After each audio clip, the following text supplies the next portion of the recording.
Welkom by video 7 oor plaasveiligheid. Ons gaan in hierdie deel fokus op iets wat 'n mens sommer die koue rillings gee: uitklopgas.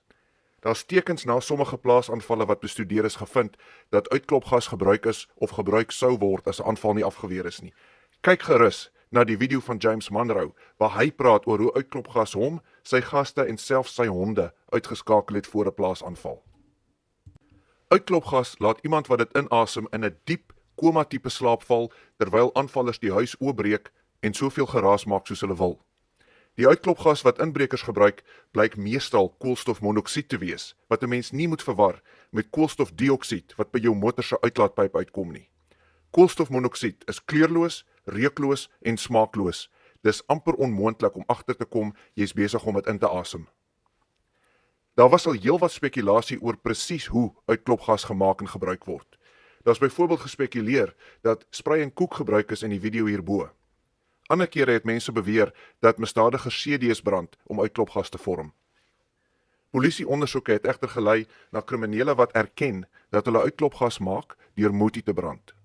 Lees gerus die artikels op die skerm. Die moetie word deur sangomas of toordokters gemaak uit ahina-stert, kruie en ander bizarre bestanddele soos grafgrond. Aanvallers rol die moetie, wat in poeiervorm is, in papier toe, soos 'n mens 'n sigaret sou rol. Dan steek hulle die een end aan die brand en waai of blaas die walms in die huis in waarby hulle wil inbreek. Dikwels maak slagoffers dit vir aanvallers makliker deur vensters oop te los vir vars lug of koeligheid in die geloof dat honde en die wering hulle veilig sal hou. Die toordokter voeg blykbaar kruie by om die brandreuk te neutraliseer. Onthou, die gas is reukloos, maar die materiaal wat gebrand word, byvoorbeeld die papier waarin die poeier toegerol is, gee soms 'n reuk af as dit gebrand word. Daar word deur misdadigers beweer dat die gasslagoffers in so min as 2 minute uitklop. Daar's niks bonatuurlik aan die mengsel nie. Kalsiumkarbonaatpoeier en sinkpoeier in die regte proporsies produseer koolstofmonoksied uitklopgas as dit gebrand word. Die bestanddele wat die toordokters gebruik, het genoeg van die basiese bestanddele om dit te maak werk. As iemand koolstofmonoksied ingeasem het, kan die volgende simptome die volgende dag voorkom: dowwe kopseer, gevoel van swakheid, duiseligheid, naarheid, kort van asem, verwarring, alles lyk wasig, hulle kan bewussyn verloor. 'n Kombinasie rook en koolstofmonoksied alarm.